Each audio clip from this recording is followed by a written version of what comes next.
everybody, and welcome back to another episode of Baggage Claim. I'm Katrina. I'm Julia, and this is a show about living with mental health in today's society. Tonight's episode is about where relationships and mental illness interact. And I am Mel, and we are here every Tuesday at 8 o'clock. And we want to remind you that we are not mental health professionals. We are mental health patients talking about it. And so if you do need to reach out to somebody, we have links available, and you can check out the links below. So. Yes, the links are below. So I think to get us started on this episode of relationships and mental illness, which I think is a very broad topic, and we do have a lot to talk about. And I will say that we will be really talking about a lot of personal experience throughout this episode. So just keep that in mind as we're moving forward.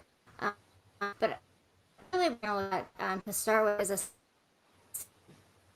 was done with about 2,000 people, and this was looking at mental health and relationship. You guys interested in kind of taking a deep dive? Yeah, let's go. I think All right, let's do it. More than 2,000 people in the U.S. were surveyed to explore the effects of mental disorders have on relationships. Thank you. And we found this article, and we kind of took a look at, how this looks opening up about mental health.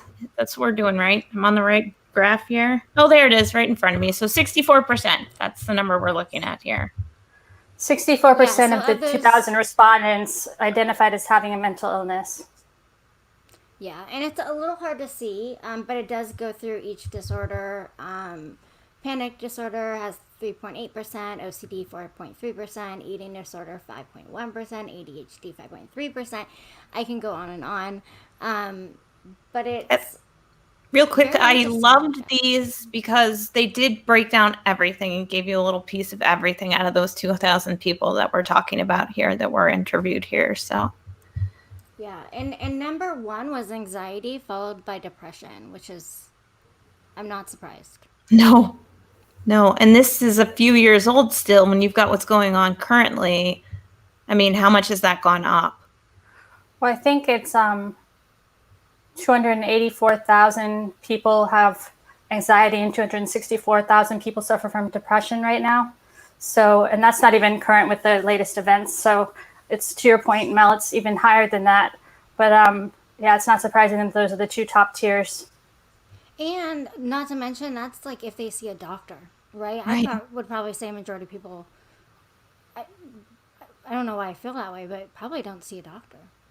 Because especially like the more socioeconomically difficult it gets to see a doctor, the less likely you are to see a doctor, even though we don't need these studies to tell us, we've talked about before, is those are big ones that virtually everyone suffers from here and there at some point.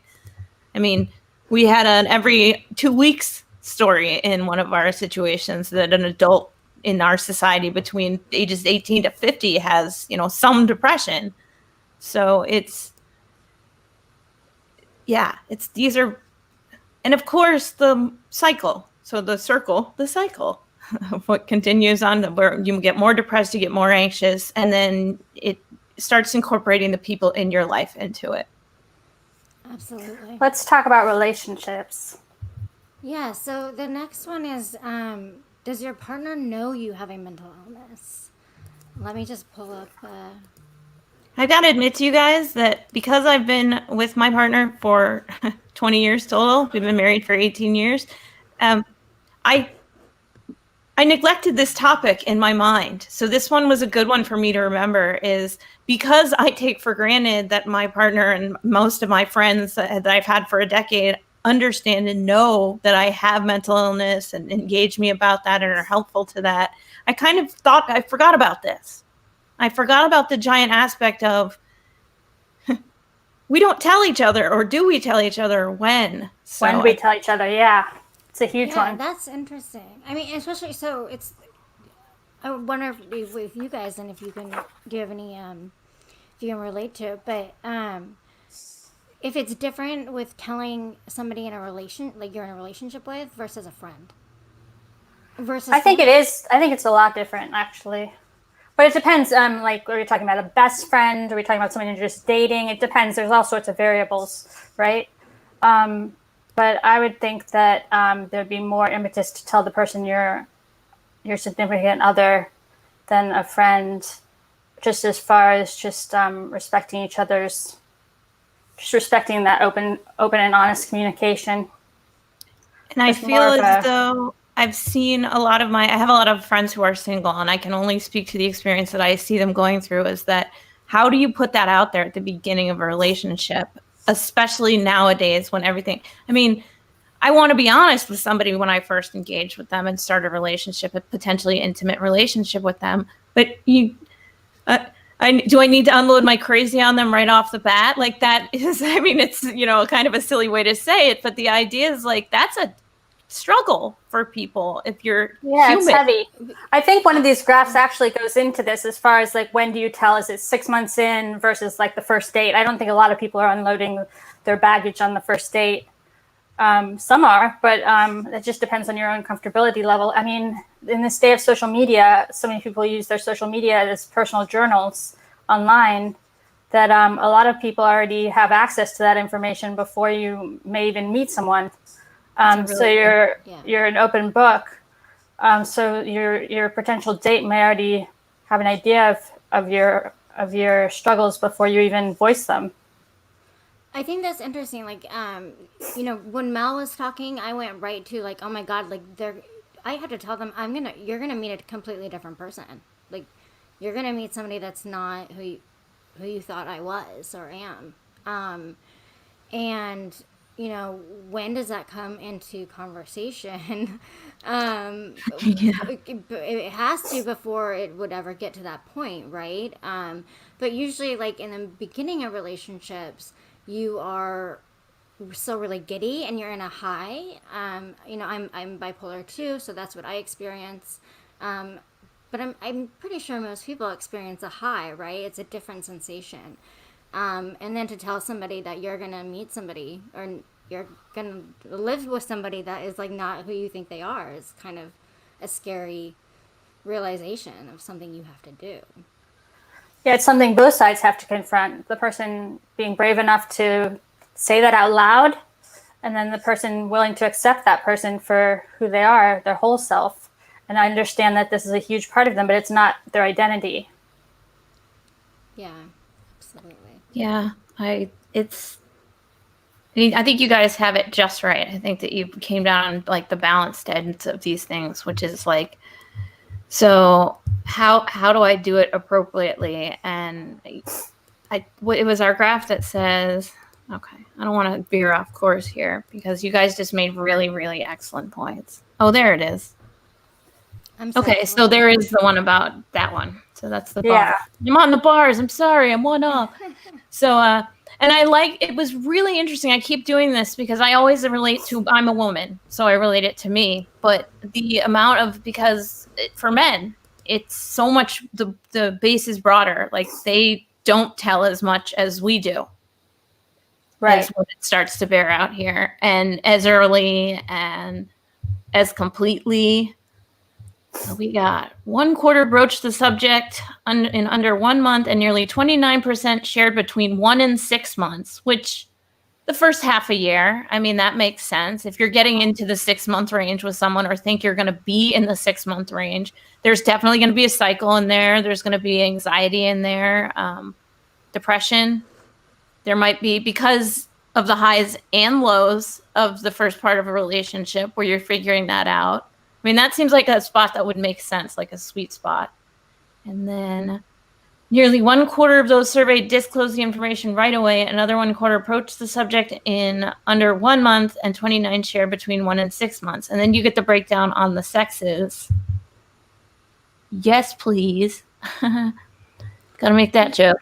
All right. Yeah, so for men, like that I told her immediately, it's 11.9%. Women, it's 12.7%. It's really close. And then less than 1 month, men is 12%, women's 13. 1 to 6 month, men is 15%, women are 13. 6 months to a year, men about 5%, and women about 5%, and then more than a year, men is 6.2, and women is 5.4.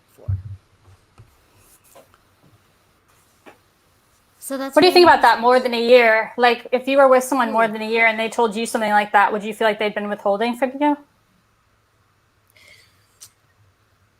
Well, if it was a partnership, this was my partner, I would feel like you didn't feel comfortable enough to like allow me to be a support system. Yeah. I think it'd be tough, because of, I don't know that I could go. I mean, my personal experience with the way that my PTSD works, I don't know that I could go a year without having a bad panic attack or a depression swing. So I would hate for someone to be, for me, it would just, from a perfectly anecdotal perspective, would be, I couldn't go that long without doing that because it would not be right, because inevitably that person would get caught off guard. And if I really wanted that person in my life, I would feel like irresponsible. And then that's going to set you off into deeper territory with the mental illness situation. So, but it's scary to tell people. It is. No matter how great it's so vulnerable. Yep. That's it. And the fact that like you're just telling them they haven't experienced anything yet. Yeah. You know, I was always more afraid of them experiencing it than me because like if I just told somebody, they'd be like, yeah, okay, like everything's fine. And then if you see it and you go through it, that's a different conversation. That's why I was always the one leaving. If I look back at my relationships, I was always the one leaving, and I was never dumped. And I don't say that with any sense of ego. I mean, like, oh, I was never dumped, I'm so great. It's like, no, because I was always had one foot out the door because I was so afraid of being discovered as being too crazy, or, just the fact that because of my mental health issues, I felt very unlovable and unworthy anyways. So I didn't feel worthy of the relationship to begin with. So I'd always, just time in and time again, leave that person, even if they were the most supportive partner. I couldn't believe that they wouldn't leave me if they saw me for me in the height of an episode. Absolutely. Your brain just can play tricks on you and kind of keep you in a cycle. That's so true too. What about friends though? What do you guys feel? Do you think it's easier? Do you think, I don't know. I'm pretty out there with the friend situation just because it's not that I don't go out going to, I'm not going out to make friends. It's just that I am who I am when I walk outside and go interact with humans. And I also am like I'm exactly the same person online that I am in person. It's not, I basically tweet, if I'm tweeting the same thought I would say to somebody. It's fine. Like, I don't worry about posting on social media because I have like I'm just like, yeah, it's not a veil. I have a picture of myself on all of that stuff. Like, it's cool. But for me, that is a shield. That is a buffer to people. And sometimes it tends to go up overboard because it's like, well, if you want to be my friend, you have to deal with all this right here and that, and so it's a headstrong thing. I would say it's a little bit of a ego. It's a chip on your shoulder sort of feeling where you're like, Mer. So if you can hang with me, sure, you can be my friend. So it's a little tougher than just simply, it's almost the opposite of where Julia is that no one's going to be friends with me anyway. So who cares? I'm just going to be honest. Like, if you want to know me, you have to know these things about me. I wouldn't say I plop down at the table and tell my life story, but if I'm having a conversation with a new person and it comes up in the conversation, yeah, exactly. I mean, I go with that. I feel like I'm the same way in the sense of I'm pretty, at this point in my journey, very open about my mental illness. I'm freaking on YouTube right now talking about it. Like, right. Who would have thought? So, like, I really don't have an excuse not to tell anybody, like, I don't have a mental illness at this point. But with friends, it's Yeah, because you still want people I to think it act. can be a little bit more difficult than a partner.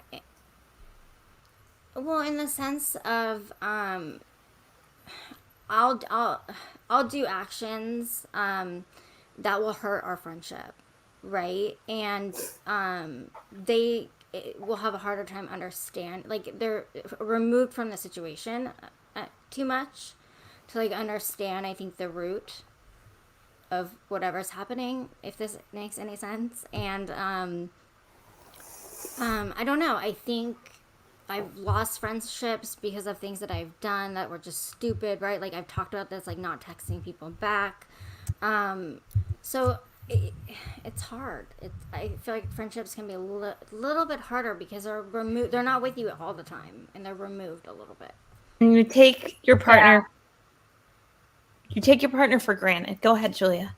Oh. I was going to say it's a bit of a landmine. I mean, I think it's of course it's up to each person, like what's right for them. As far as one person may tell many friends, and one may tell one or two friends, and that's the exact right amount for each of them.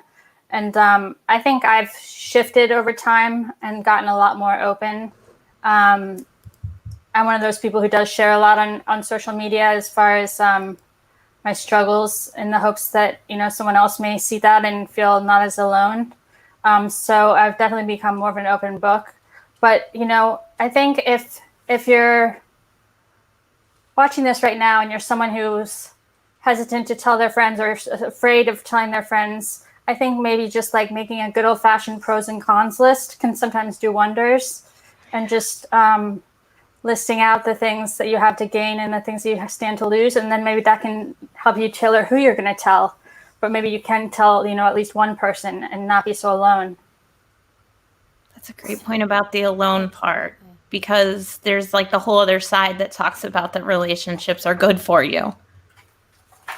So it's that's a great idea. I love that pros and cons list. You're really good at those. It's like, I love hearing some of the things that you do for yourself or can do for yourself, because that's not something I would have thought of, but that is something that would totally work for me. Not only can you just make a pros and cons list, but you could show that the person, like if you're that scared, like, look, like this is, I'm trying to tell you something, but this is the way I had to do it. Mm-hmm. I mean, I don't know, that's something you nailed it, because of vulnerability. No matter what you do in these situations, it's a vulnerable situation, because relationships make you vulnerable. You are opening your individual up to a new thing. Yeah, you're putting yourself out there, literally. Yep. Exactly. So what about such a great point. Yeah. Oh, I was just gonna bring up this is a oh yeah, go ahead with the graph. Yeah. Yep. Oh no, go ahead. No. Yeah? Okay. I think we're on a little bit of a delay here. Internet is roboting. Bear with us, folks. Sorry, guys. No worries. It's live streaming. Everyone knows. All right. We're talking about medicine, though, is what we are talking about. Because it's not just about the health, but if you are someone like, I think I've talked about it. I do take medication for my situation. So, but yes. I'm backwards on this one again. Why don't you guys start with this one? So this one is, does your partner know you take medication for your mental illness? Men, it's 50-50 yes and no.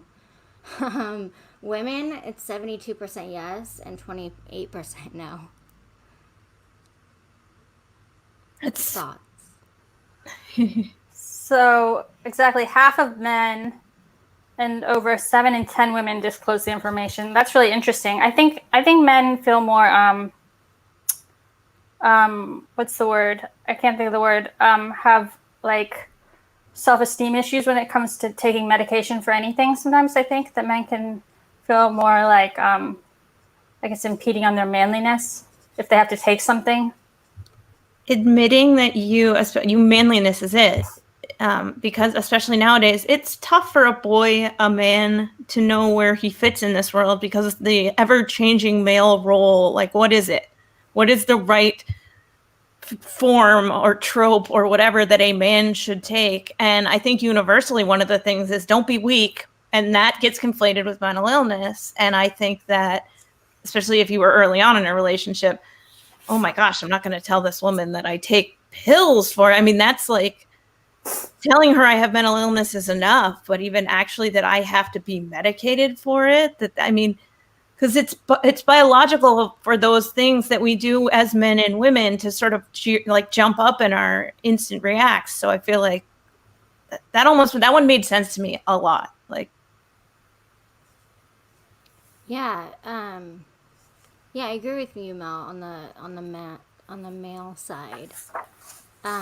What I was thinking about when I saw this was I wonder how many, or like the men versus women, like who do take medication, because I bet that might look similar to this. That's just me thinking off the top of my head, because usually, I think you're right in the sense, like, there's a stereotype that like men don't take, like health care or mental health is not going to be their top priority, where that's mine for sure. yep, So that's perfect, because it's exactly right. I think that, I mean, you could say that, oh, well, women are more, whatever, but I mean, we're more empathetic to how our behavior is going to affect ourselves and others. So we are more inclined to share that because that's how we function. yeah. All right, where are we at? 7 and 10. Does it, do you tell your partner like you have a problem and then that you take medication? Like, I feel like they're kind of like a combined. Hand in hand. Yeah. Yeah, you would think that they would relate, but I guess you could just say, I have depression, but I handle it on my own. But I don't know why. I guess just that feeling of weakness, like Mel was saying, you don't want to admit that you need to take something, you're not enough on your own. If you could just say, yeah, I have anxiety, but I control it. I have the experience of, again, for me, I was someone who didn't really get a diagnosis until after I met my partner, and he was there with me the whole time. I mean, that's a weird relationship and I mean, we can talk all about like relationship survival versus not survival during catastrophic health stuff, from mental health all the way through to physical disability. He was there. He was one of the people that pushed me to go look for that treatment. So he's been here the whole time, and that I'm grateful for that. I do take it for granted sometimes in a similar way, where like with a partner, well, it's like, well, you know how this goes, and it's like, well, that doesn't give me an excuse to not like admit I was an asshole also. So it's like, because that does affect both of us. So Yeah, I mean, it absolutely affects the other person. I think later in a little bit we'll have somebody, my husband, on to kind of talk about what he's dealt with. But yeah, I don't know but I forgot what I was going to add to that. But I'm sorry I derailed you. it's okay. You didn't. What about, speaking of husbands, what about, I think our next slide is on relationship insecurities. Yes, it is. Oh, yeah. These are the top relationship insecurities of respondents with mental illness, how they're feeling less than in their relationships, what they're anxious about. So these differ greatly from male to female, which is really interesting. Do you want to go through them? Well, sure. Let's see if I can see everything. 752 people surveyed reported feeling like they weren't good enough for their partner, with more men than women feeling unworthy, which I thought was interesting because I would have expected more women than men to feel unworthy, actually. Yeah. I was surprised by that. Okay. But I'm not surprised that that's a huge insecurity for people, that they feel like they're not good enough for their partner, especially when they have a mental illness. That can make you feel a lot less than. And then as far as potentially unfounded suspicions, 558 people thought their partner was cheating. More men than women assumed that the other partner was cheating. more men felt they were being used for money, while more women thought that their partners were using them for sex. So that was a big difference. And then having a mental health disorder can only exacerbate your insecurities. So it can just cause additional symptoms, which then causes a whole cyclical effect. It's like a cycle that just keeps going.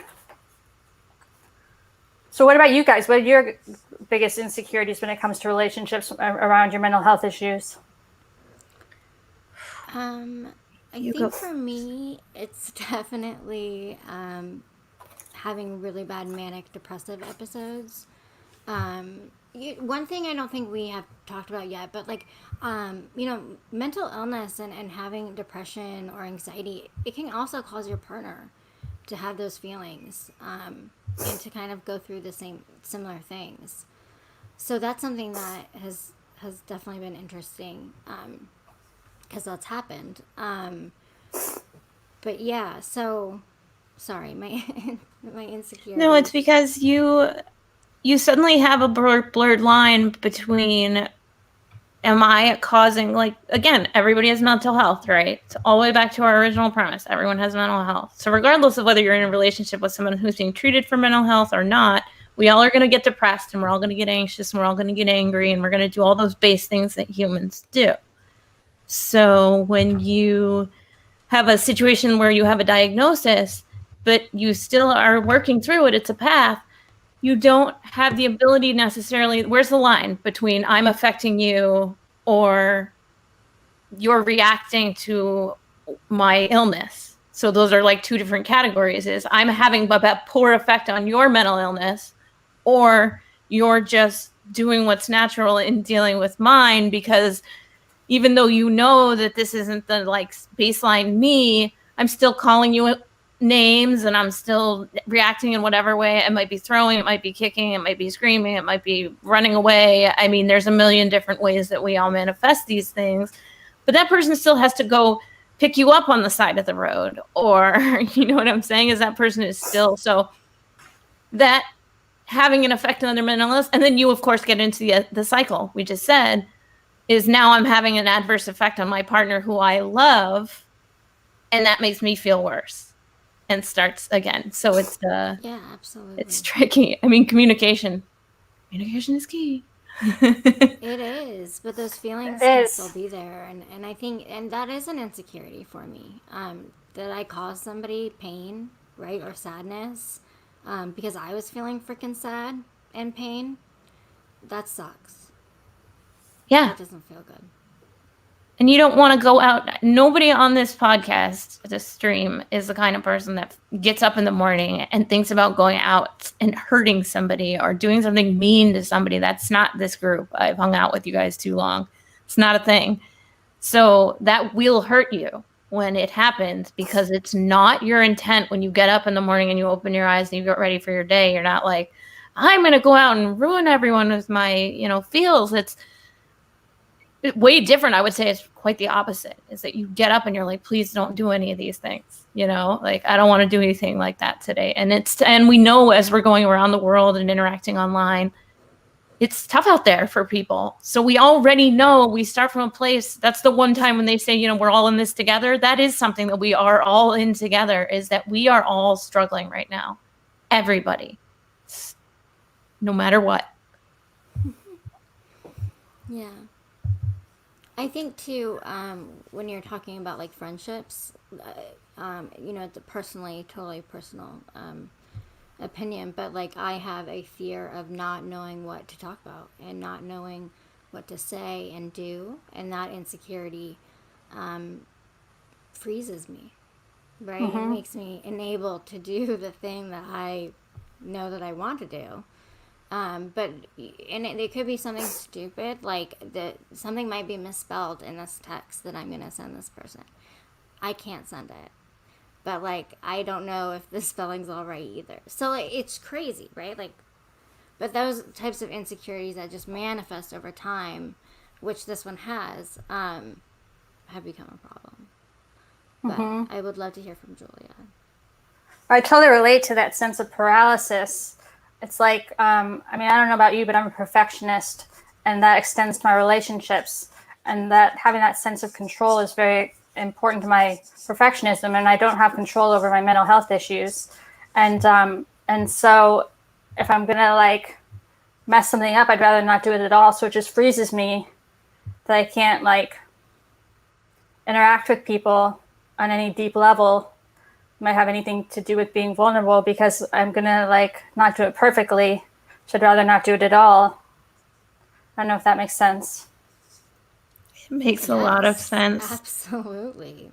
That's, oh my gosh, you're nailing it right on the head. The Yeah, I part mean, of that's like what it you feels want to be perfect, which is impossible, but you put that pressure on yourself with all, I mean, all three of us, what we deal with, there's that element is there in all of the cases that we're talking about. And God, you just like walked inside of my brain and picked something like perfectly out of there and said it out loud. It's right. I want to be perfect at everything. Everything I do, I want to be perfect at. I never rock climbed before, and I was bad at it on my first time, and I never wanted to rock climb again. And that's the silliest thing, because this is the only thing I would foray into, that is, if you don't try rock climbing, though, you'll never get good at rock climbing. And then you might find out that you really like rock climbing, which I ultimately did when I got over myself.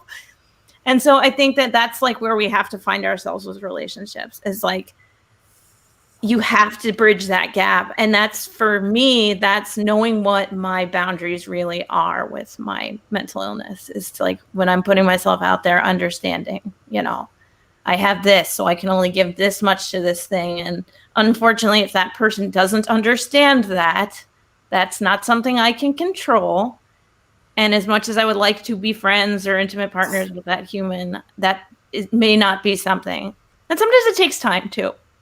I mean, let's be real. We are getting to know each other too.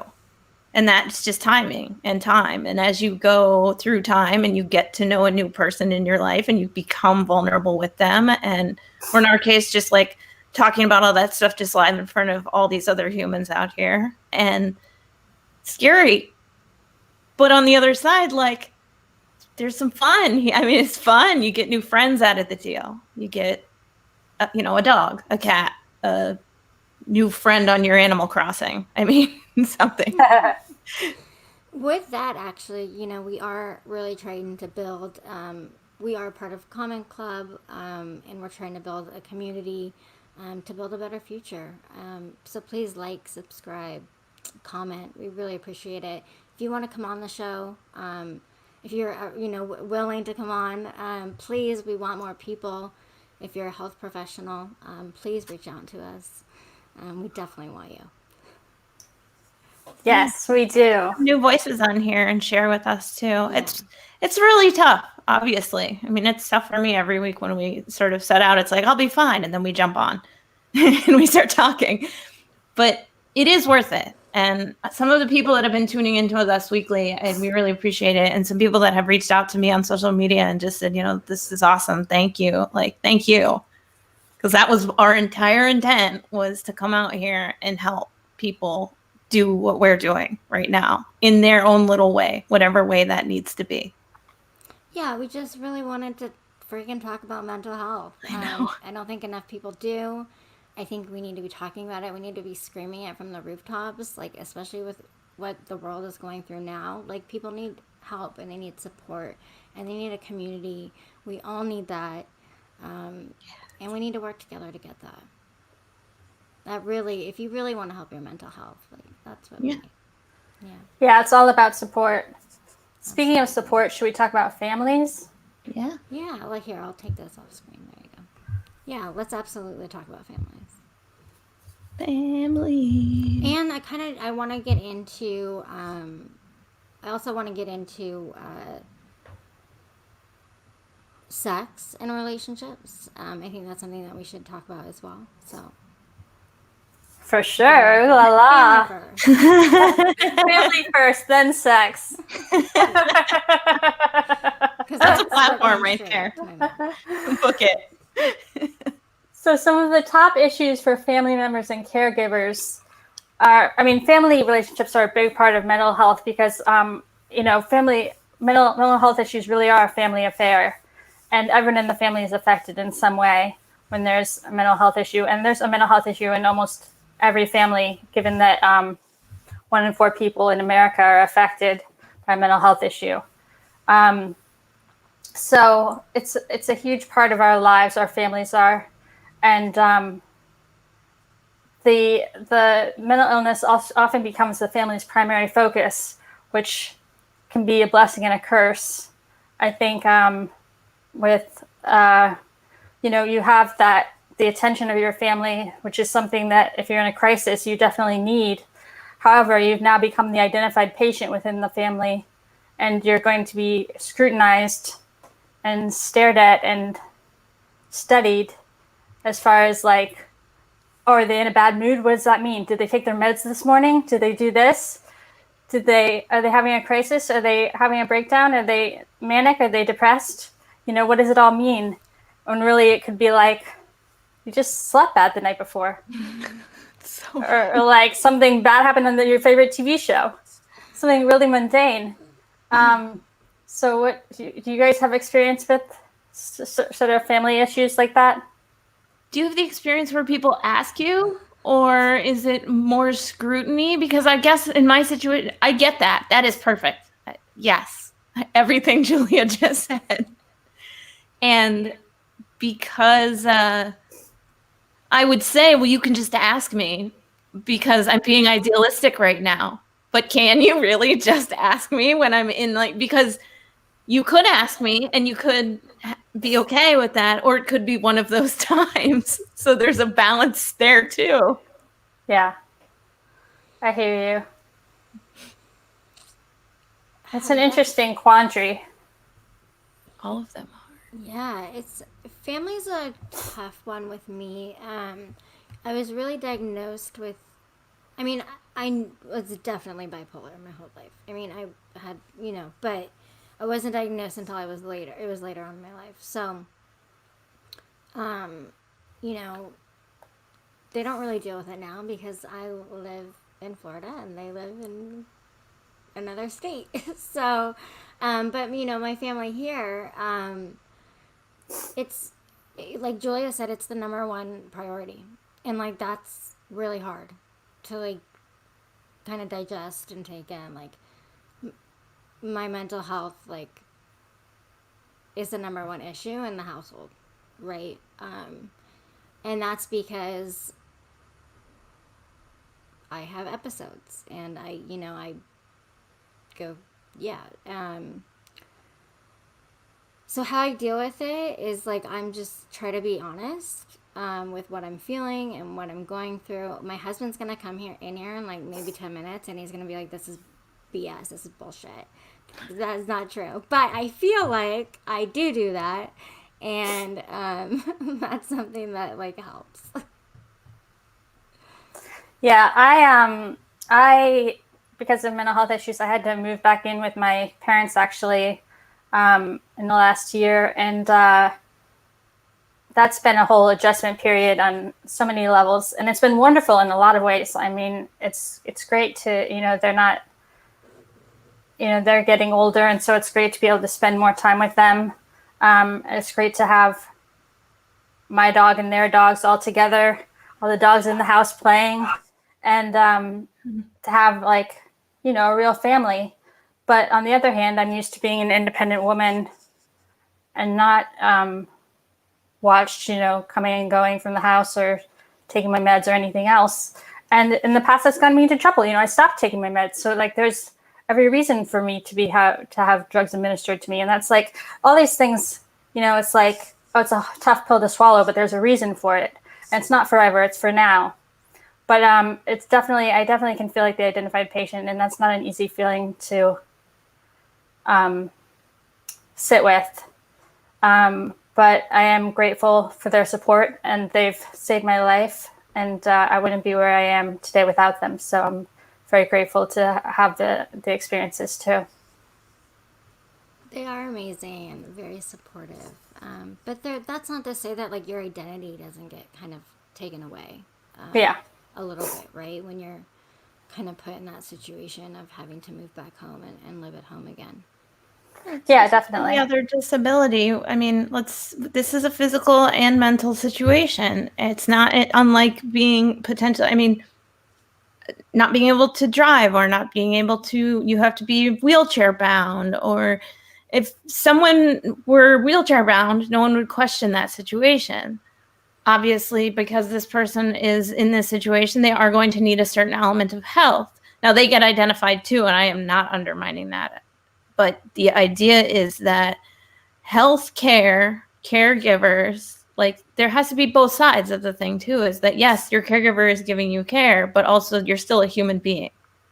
And you still somewhere in there need to feel a semblance of, because you're not going to feel fully independent again. You're not going to get to that place if confidence isn't being inserted into that situation where you, I mean, you know, not just anecdotally, you can help boost a person's confidence slowly until they get to a place where they can live in a space that you want. So it's an aspiration. You can put that on your top of your goal list so that when things get bad, as it were, like you can remember that you're working towards a goal of having that autonomy or having the open communication with someone that you know that you can say that I'm starting to feel this way, and they can say, okay, I'm going to go prepare. That's a freeing experience when you do finally get there. So it's like something, I mean, I'm perpetually aspiring to similar, you know, my goals with my mental health of, you know, because we're not going to be perfect. So you put that aspiration at the top, and when you get frustrated or whatever part of your journey you're on, you can always be like, I'm working towards this goal. So I think it's a good thing. Like, again, balance all the time. Yeah. Absolutely. Well, some of the things they talk about in terms of like helpful tips is like educate yourself and practicing communication skills, committing to excellent self care, getting professional help, and having realistic expectations. And I think those are all pretty good. What do you guys think? It's a start. Yeah, it's a jumping off point. Yeah. I think it's a little generic, but I mean, you have to start somewhere. Absolutely. You know, and I always, you know, this isn't something that I do, but like going to therapy, you know, with your partner or your family is probably something that's pretty important and something I should look into If you want to. if you want it. I have done a couple times. I found it useful for the experience to bring Bob with me to a session so he understood like what kinds of things were going on from an inside perspective. And so it wasn't like necessarily like for us to have counseling, more as to me I'm having a therapy session and this is my therapist. And he knows, I mean, it's nice in a way because that's a community effort. He It's knows nice my to have therapist. It's nice though to have like a third party talk Yeah. to, you know, your significant other or friend or you know, whoever, in like a neutral way, right? Like, well, this, you know, these are things that you go through, and then you work on situations together, and you know, there is something nice to that. Yeah, for sure. Should we bring? I was just gonna say, I think there's like a few questions that I found to be helpful, like when dealing with friends or family members or significant others. Just like if you can list out the symptoms of your disorder, so they may not know. I mean, I'm not talking about parents, but like a more distant family member, you know, may not know the symptoms of that you experience, and then some of the common behaviors that people with this disorder exhibit. So that like, how does that manifest? What does it look like?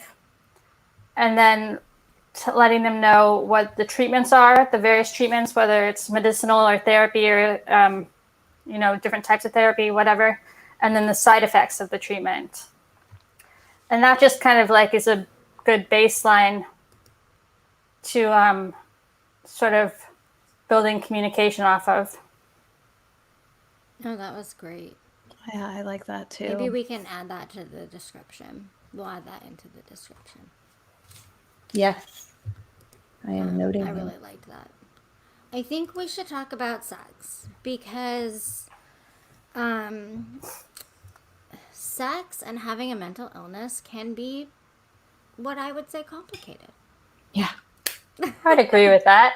Especially if you're on medications, like if you're on the medicine, because the meds alone have sexual side effects. For sure.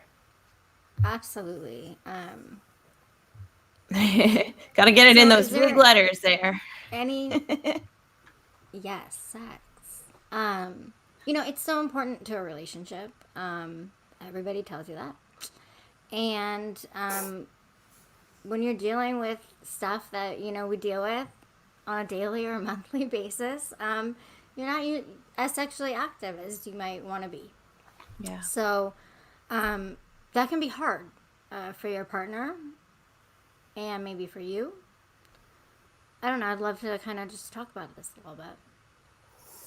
Yeah, I mean, I think I've experienced both, decreased libido due to medication and then increased libido due to mania, and being especially turned on.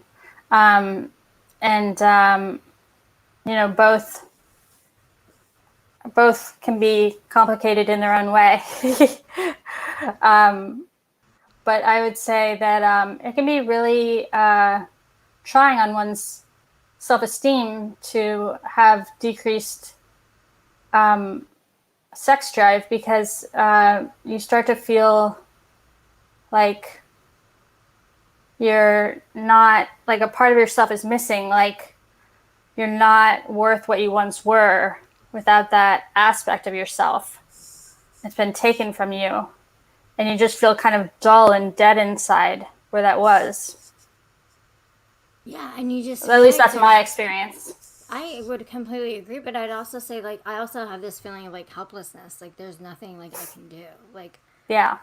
Which is probably wrong. I mean, I'm sure there are things that I can't do to,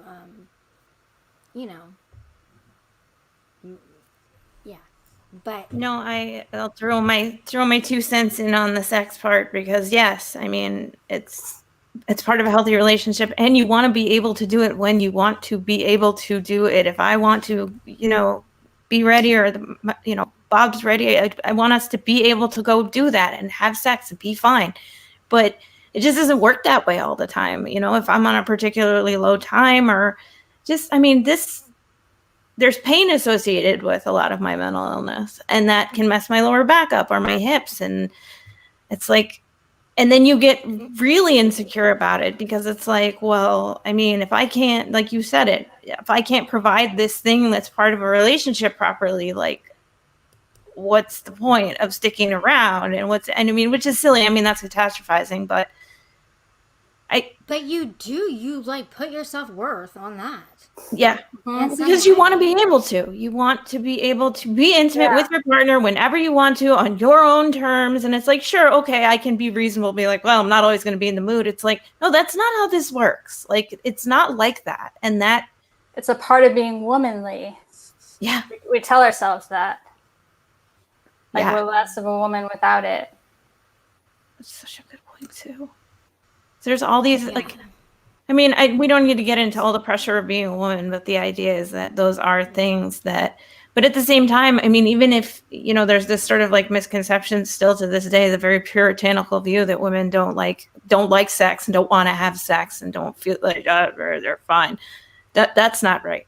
That's incorrect. I'm sorry if you're still feeling that way. When you're in love with a person and you are in a relationship with that person, you definitely want to do the nasty with them whenever you feel it. And I love using alternate words. It's really fun to just like mess around with words.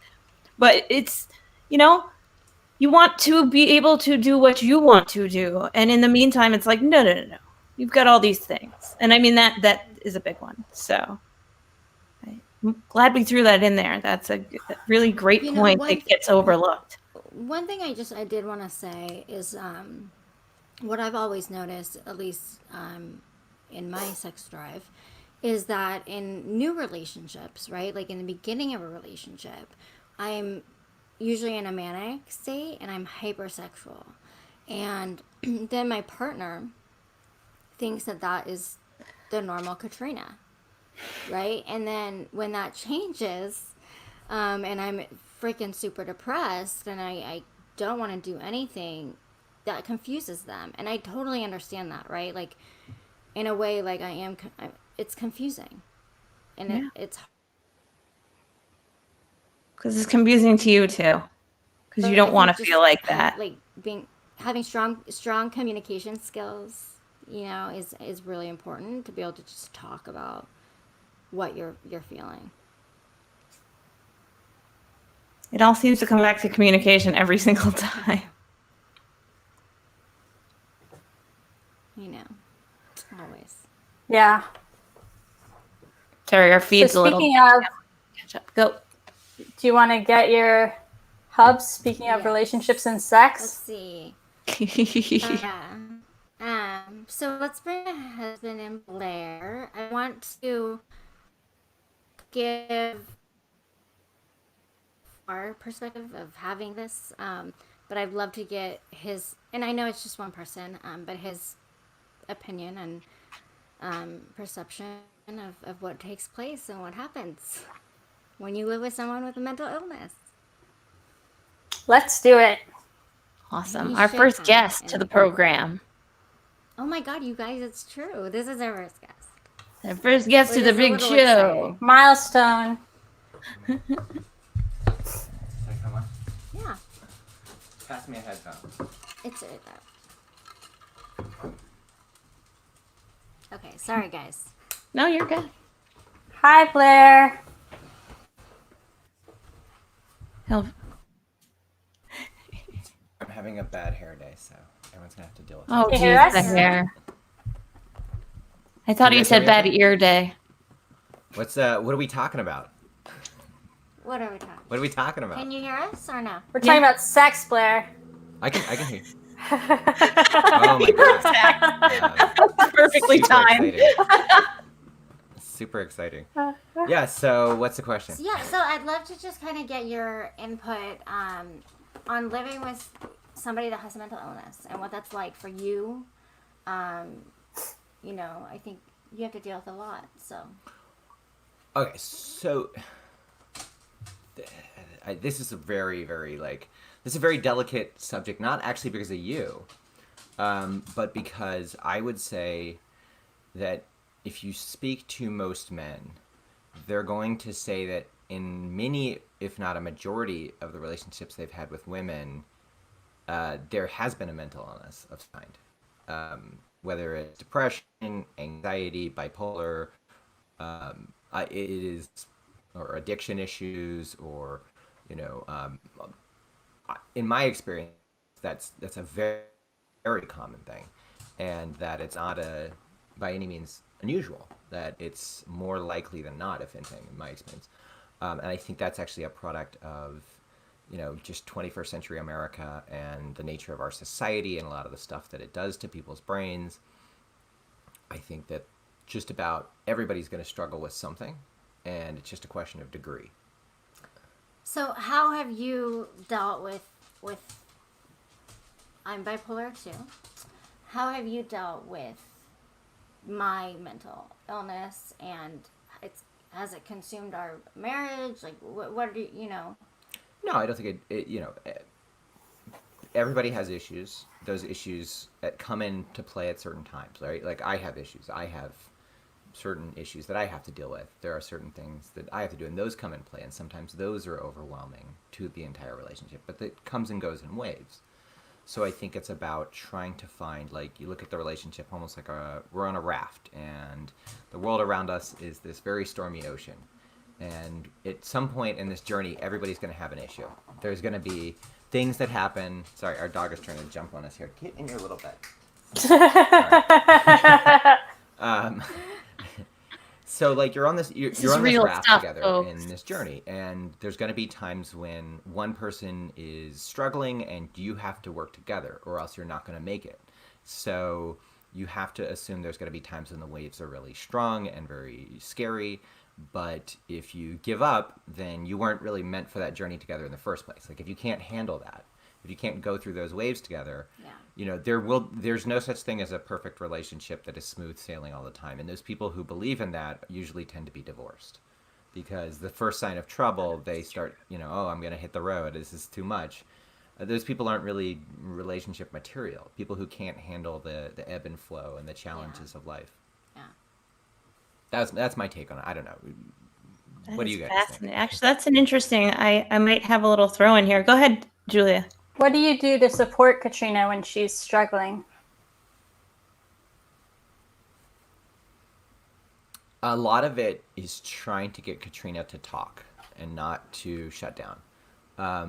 Because Katrina's, when yours tends to manifest itself as, I'm not going to talk about it, and I'm just going to go into this like hole, and that will somehow make it maybe go away, or that it'll change it, but it doesn't. It really tends to exacerbate it. So I think, again, like you were saying, communication is the key. And sometimes Katrina doesn't want to talk about it. Sometimes she doesn't want to talk about it at all. Well, it's like when you have that pain and like you're in deep despair, like the last thing you want to do is like go try to explain that. It's like a lot of the time too, it's like how do you explain it? How do I explain what I'm going through right now?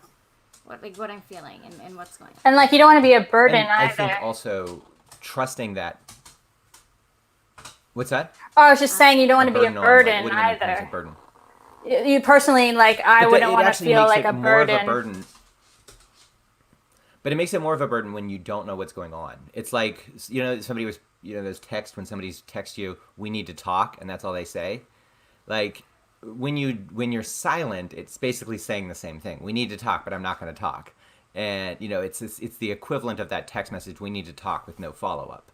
Because you don't know what's going on, you don't know what's happening, you don't know where their head's at. So that leads you into this place of like, what's going on, confusion, anxiety, and then that creates anxiety in the other person, because they're starting to say, okay, is it X, Y, or Z? What is it? Is it a manic episode? Is it depression? Is it, what is this thing? And if I don't have the communication, then my brain's going to go into hyper analytical. Okay, I've got to figure out what's wrong. I don't know what's wrong.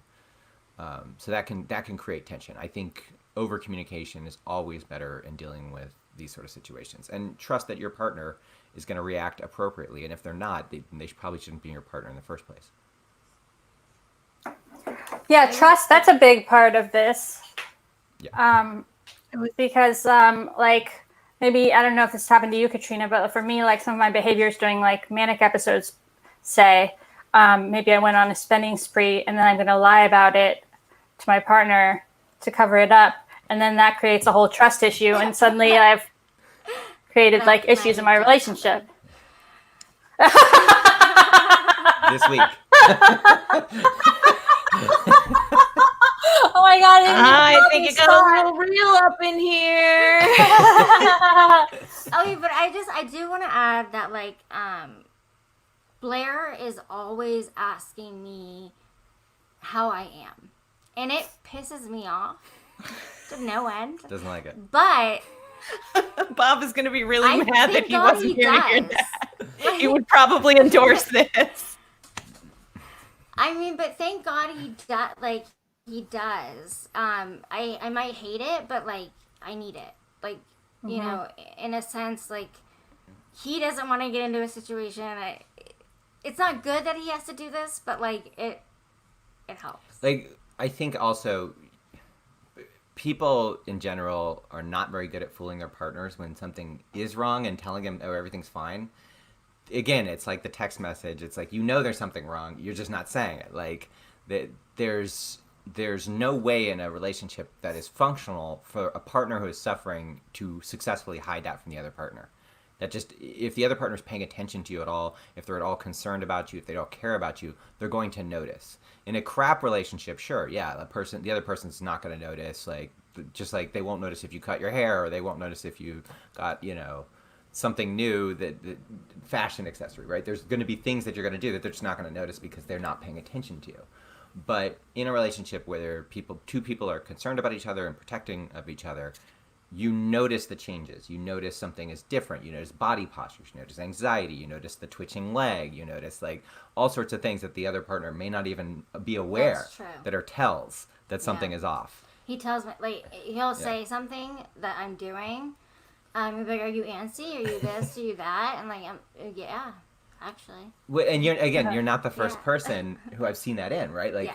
like there's certain tells, like where, especially with anxiety and depression, there are certain tells that people have: body movements, body postures, tics, things, ways they move their hands, ways they move their legs.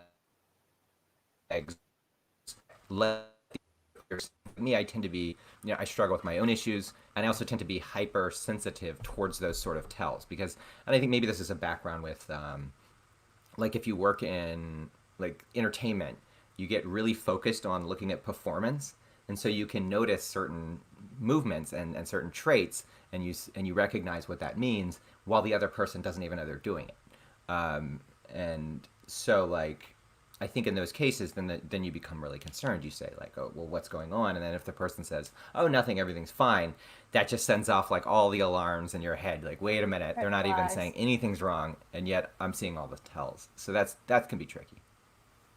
I think that the real quick here is there is the helpless feeling, and I can go both ways on this one at least for me, when I've had Bob in the hospital or something like that, and you feel a terrible helplessness for that person because you want them to be better and you want them to feel good. And I think you kind of were effectively saying, Blair, is you want to help her because you start to worry so much about her that it affects your mental health. And I've had this experience here where Bob has been like, I feel so helpless because I feel like I can't help you. And so that actually is one of the, it's exactly right. It's just like this relationship and all of your friends and the people that do matter in your life, they have to be willing to be on the raft and work it out. Because that is a great analogy for how tough it is out there to be in a human relationship with another human, since we all have all the human things, the empathy and the sympathy. And I mean, if you're remotely empathic in any way, if you care at all about other human beings, you don't want to deal with that. Like, you don't want to make their life yucky. So if you can even come up with like, I think something that your partner can do that, even if it's not the most helpful, even if it's just like a minor thing, like, rub my shoulders, right? Like, even if it's a minor thing, if there's anything that they can do, that at least gives you something, right? It doesn't have to be that significant, doesn't have to be, yes, I know this is not going to fix your problems, but something that can just give you a shared connection in this, like, that you're sharing this struggle, that you're both working together to try to fight this together, rather than, well, good luck with that. And I think oftentimes some people will do that to their partner, where they'll just say, oh, there's nothing you can do, and then that's it. And then they just leave them hanging, which leaves both parties in a state of agony. And I think it's much better to, even if it's entirely symbolic and not going to actually do anything, it's a, gree-gree, so to speak, like something that's just there to make you feel better or temporarily. That can help a lot with getting to a point of at least understanding that you're both still in it together, and it's not, everybody for themselves and go off to your corner and be in misery and silence. That is, I think, the part where it starts to get really difficult on people. Mm-hmm. That's good. It's really good stuff. Yeah. Well, thank you so much, Blair. Any other questions for Blair? No. Thanks, Blair. Thanks for joining I us. think that's a good encompassing Well, of play it. me off. I'm going to give back your headphone. Thank you, guys. Wonderful to see everybody. We appreciate it. He put a really good, that's actually a good way to sort of, bring everything around too. I think that, because you even said that he was going to come sit down in here and he was going to be he was going to say you were full of shit. And I don't think it was that you were full of shit. It's that he's like, when we reach for each other, we have to reach back. And that's what a real relationship is that when you reach out to a person in your life and they reach back, and and then it goes from there. And well, sometimes they don't reach back. Right. And that's why it's so scary to embark on the journey in the first place. Such a great way to put it. I mean, yeah, exactly. I mean, friend, family, partner, it doesn't matter. Like, just like you reaching out and them reaching back. Absolutely. It's the support. And finding those people, because it's not easy. Yeah, it is. It really isn't. And anybody that even watches us and does the things that, we're reaching out too. that's what we're doing, trying to make it just a little easier. So, I mean, all you guys that are hanging out with us tonight and seeing this, I mean, that was really fun. That's a great first guest because it's such a really good peek without being, yeah, it was really great. Who's next? No. Well, that was a great Well, I show, think, ladies. with that, it's the end of yeah, it was. Thank you guys so much for coming in and having some fun. Yeah, it was a good discussion. Thank you both. Yeah, you guys are great. This is helping. Like, this is a good mental health piece for me, too. This is becoming is a part good of my thing. weekly thing. It's really great. It's helping keep me on track. You know? Yay. Absolutely. With that, I'm going to end it with, if you're interested in being a part of our show, please reach out. More people, the better. Just if we could just keep talking about mental health, that's what's important. And please subscribe, and leave a comment. We appreciate it. We'll see you next Tuesday for another episode of Baggage Claim. Thanks, Bye. guys. 8 p.m. Have a Bye, good guys. night. Thank you. Good 8 night. p.m. Good night.